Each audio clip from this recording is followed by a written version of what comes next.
What's going on, guys? It's Greg here, aka NYPrepper. It is Saturday, December 2nd, 2023, and I have an emergency alert to share with you guys.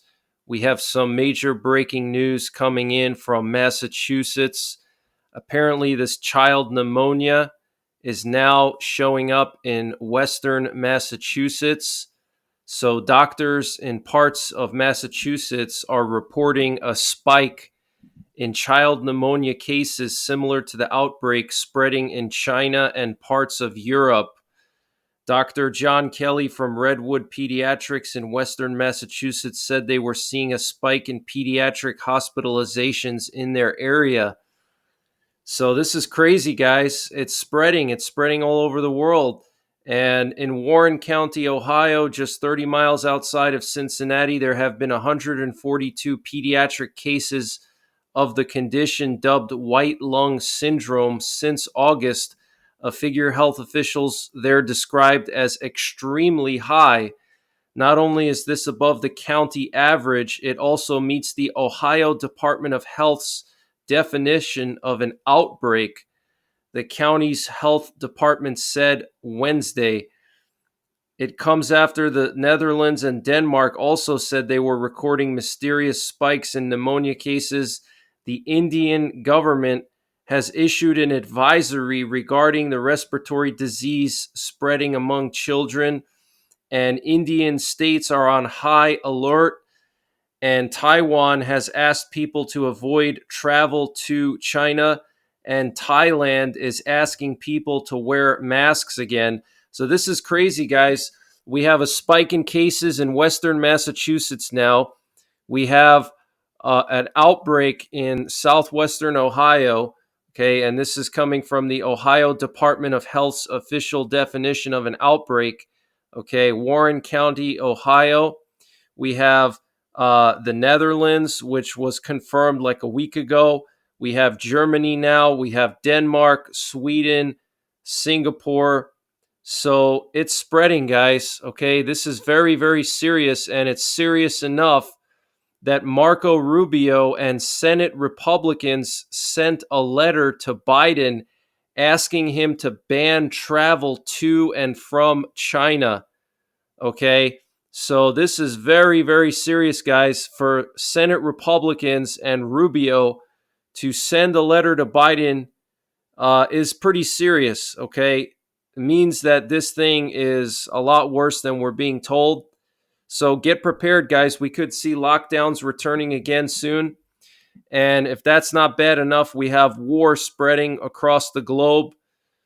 We just recently had a protester set themselves on fire outside of the Israeli consulate in Georgia in what police called an extreme act of political protest. Police said the demonstrator used gasoline and a Palestinian flag. Police said the demonstrator used gasoline to set themselves on fire, and a Palestinian flag was found at the scene outside of the Israeli consulate in the U.S. state of Georgia in Atlanta. The person's gender and age remain unclear. A security guard who attempted to intervene was also injured. According to police, the protester arrived at the facility at 12:17 local time. We believe this building remains safe and we do not see any threat here, Atlanta Police Chief Darren Sherbaum said. We believe this was an act of political protest. The security guard suffered burns to the wrist and leg, Atlanta Fire Chief Roderick Smith told reporters. So these protesters are getting crazy, guys. Okay, we saw them try to stop the Thanksgiving parade in New York City, and they were trying to interfere with the Christmas lighting ceremony, Christmas tree lighting ceremony in New York City. So I'm very concerned about the holidays, guys. I'm concerned about Christmas and New Year's. Are they going to do some kind of terror attack? I don't know. It's very possible. I'm very concerned. And here we have some images coming out of China showing these workers, government workers, wearing these Ghostbuster suits and disinfecting schools. Okay, so this is very, very concerning. And we have the defense minister of Israel, Yoav Gallant, confirming to the chief of staff, Lieutenant Colonel Harzi Halevi, that the main points of the plans for the second phase of the ground maneuver deep in the Gaza Strip have been approved. And the IDF estimates that the ground maneuver will speed up new negotiations and make it possible to determine a new formula for the release of soldiers and female soldiers kidnapped by Hamas and other terrorist organizations. So they've already approved plans for the second phase of the war in Gaza, okay?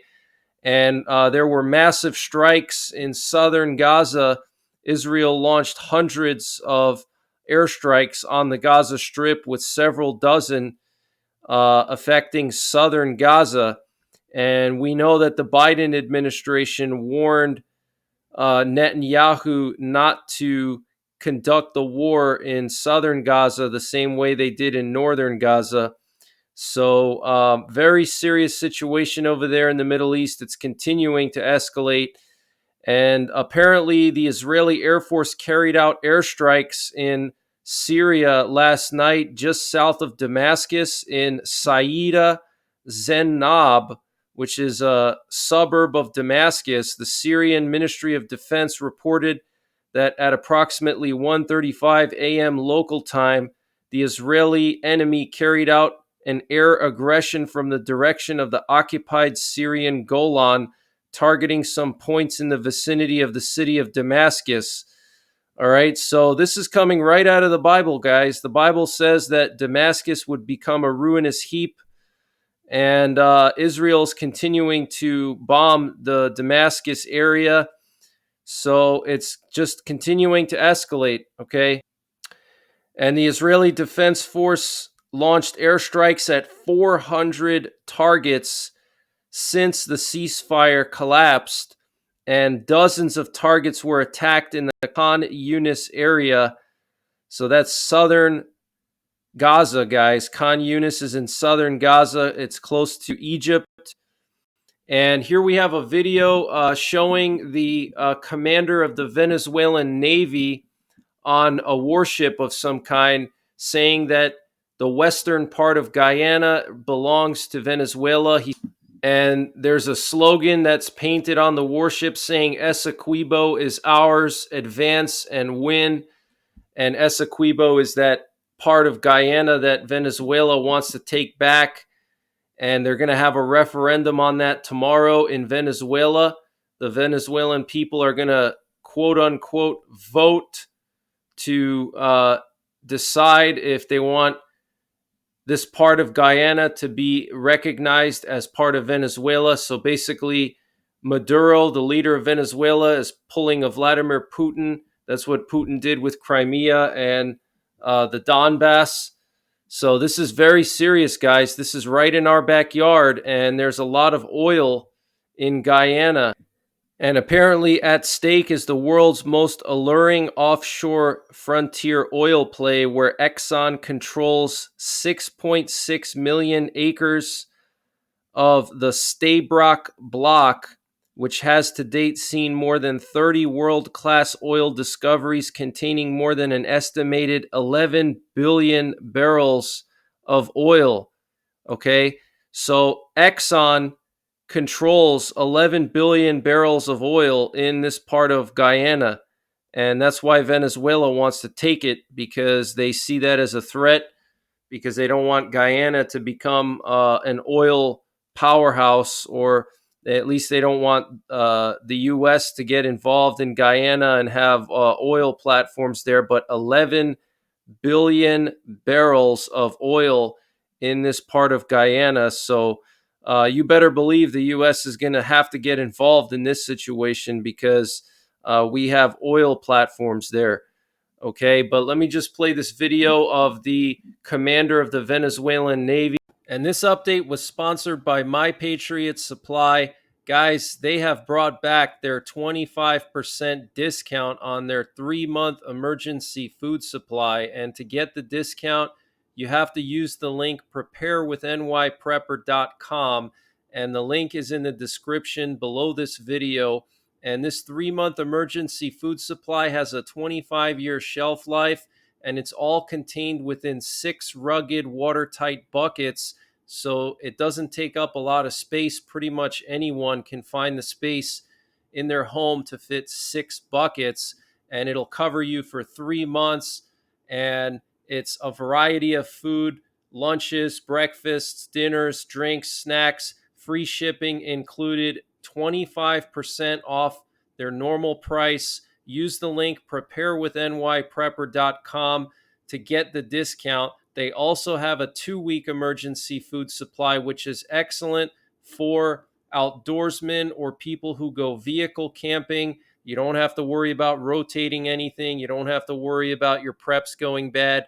Just store this stuff in a temperature stable location, not too cold, not too hot, stable throughout the year, and it will last 25 years. They also have a general store. If you click the My Patriot Supply logo at the top of the page when you get to preparewithnyprepper.com, it'll take you to their general store where they have everything you can imagine, from potassium iodide to water filters, solar generators, solar panels, survival seeds, fire starters, anything you can imagine, it's all there. So use the link preparewithnyprepper.com to get 25% off of the My Patriot Supply 3-month freeze-dried food supply. And the link is in the description below this video. De la cubierta de camiones del transporte Alfa Bravo Guajira Tango 63. Una verdadera obra de arte, pintada, plasmada con sentimiento, con alma, con amor. Ahí está. So you can see it says El Essequibo es nuestro, which means Essequibo is ours. And there's a painting here showing the western part of Guyana being a part of Venezuela. Venezuela toda, ahí está nuestro Essequibo. El Essequibo es nuestro. Siempre lo ha sido, lo es y lo será. Así lo dicen nuestros documentos jurídicos, nuestros documentos históricos, así lo plasma la Constitución. And then here it says Avanzar y vencer, which means advance and win. So this is very concerning, guys. Very, very concerning. Okay, I personally believe that Venezuela is going to invade Guyana any day now. I think it's coming very soon.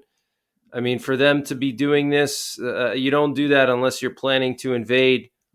You're getting your troops ready, trying to build up the morale.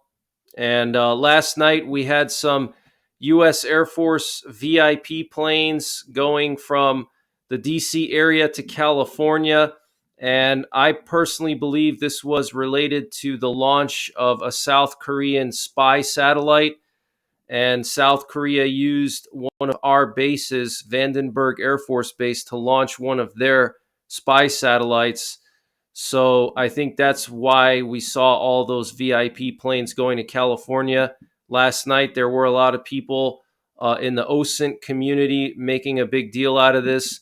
But if I saw all these planes going to like Colorado Springs or Offutt Air Base, then I would be concerned, or Minot. But they went to Southern California. As far as I know, there's no doomsday bunkers there. Okay, so I think they were just going to observe this spy satellite launch, but I could be wrong. And we had a U-2 spy plane take off from South Korea last night. This is pretty interesting to see and very rare to pick up on flight radar.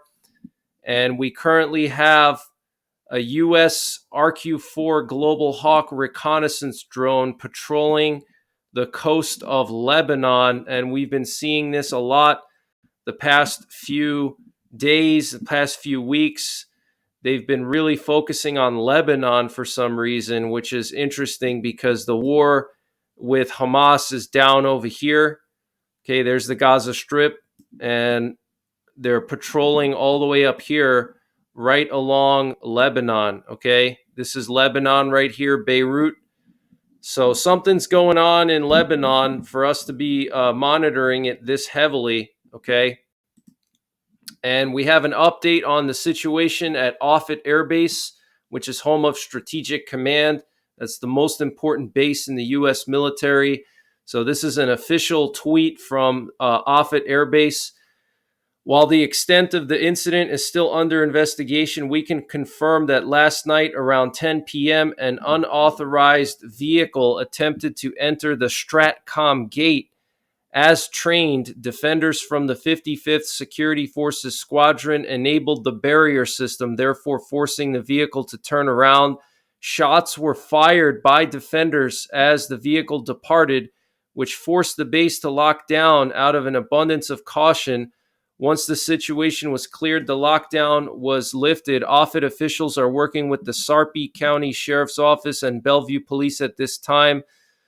And they still haven't caught this guy as far as I know. Okay, so some random vehicle tried to force their way into Stratcom, and they had to enable a barrier system, and the security guards at the base had to fire at the vehicle. So this is pretty serious, guys. All right. Who knows who this person was? It could have been some kind of crazy jihadist. I mean, we don't know. And Iran, Russia, and China will soon hold a joint military exercise in the Persian Gulf, according to the Iranian Navy commander, adding that India, Brazil, South Africa, Pakistan, Oman, and a number of neighboring countries have been invited to attend as observers. So this is crazy, guys. Iran, Russia, and China holding joint military exercises in the Persian Gulf. We have an aircraft carrier strike group in the Persian Gulf, guys. Okay, so this could go wrong. Something could happen here. This is obviously being done to send the U.S. and NATO a warning. This is a show of force and a show of, allegiance against the U.S. And this is coming right out of the Bible, guys. The Bible says that in the book of Ezekiel, chapter 38 and 39, that Russia, China, Iran, and a bunch of Middle Eastern and North African countries will come together to attack Israel in the last days. So we're seeing the beginning stages of that happening right now. Okay, I don't know if I've ever heard of Iran, Russia, and China all holding drills in the Middle East together, especially in the Persian Gulf. That is huge news, guys. Absolutely huge. And the Brazilian Defense Ministry has been following the situation closely between Venezuela and Guyana, and defense operations have been intensified in the country's northern border region, leading to a larger military presence. Okay, so Brazil has deployed military to the northern part of Brazil, close to Guyana and Venezuela, to the state of Roraima.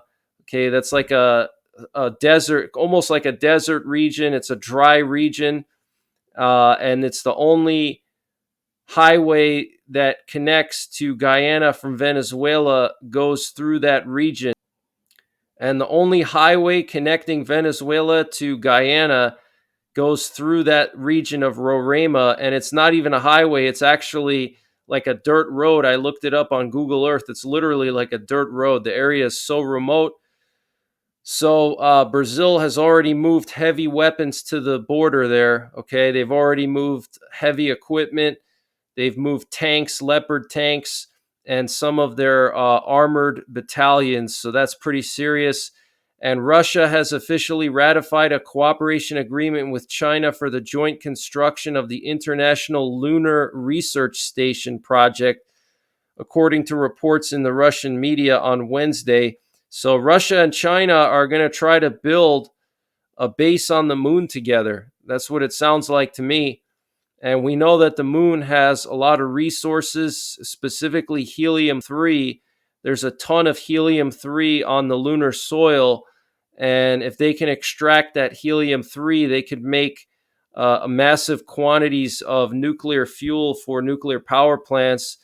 And there's very little byproducts with helium-3. There's not a lot of radioactive waste like with traditional nuclear fuel. So I think that could be what they're after.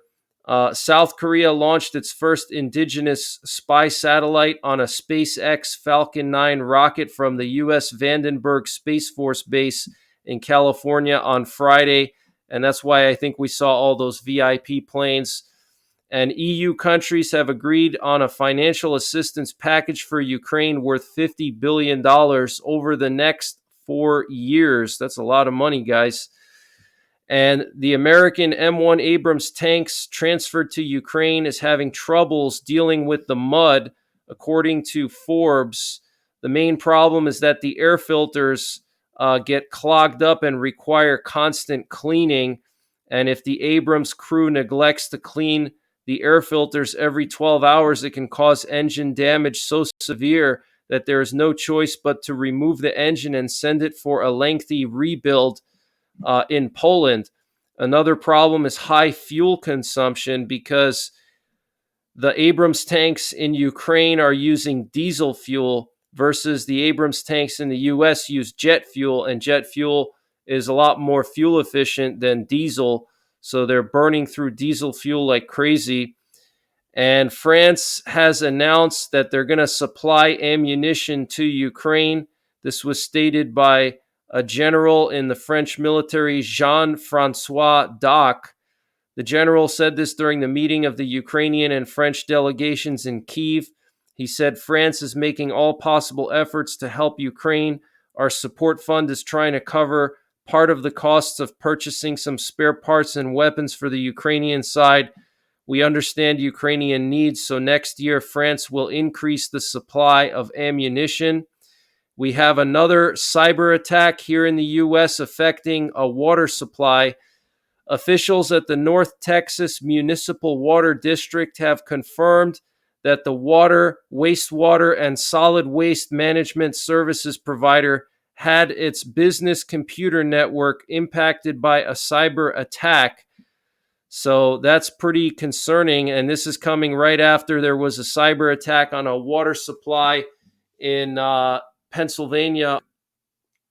And apparently phone services were disrupted by the attack, but there has been no impact to customers, and there's an investigation underway. Apparently it was a ransomware attack.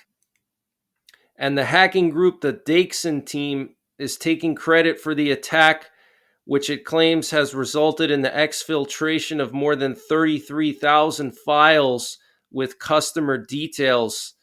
So this is coming right after the water authority in Pennsylvania was attacked by an Iranian hacking group.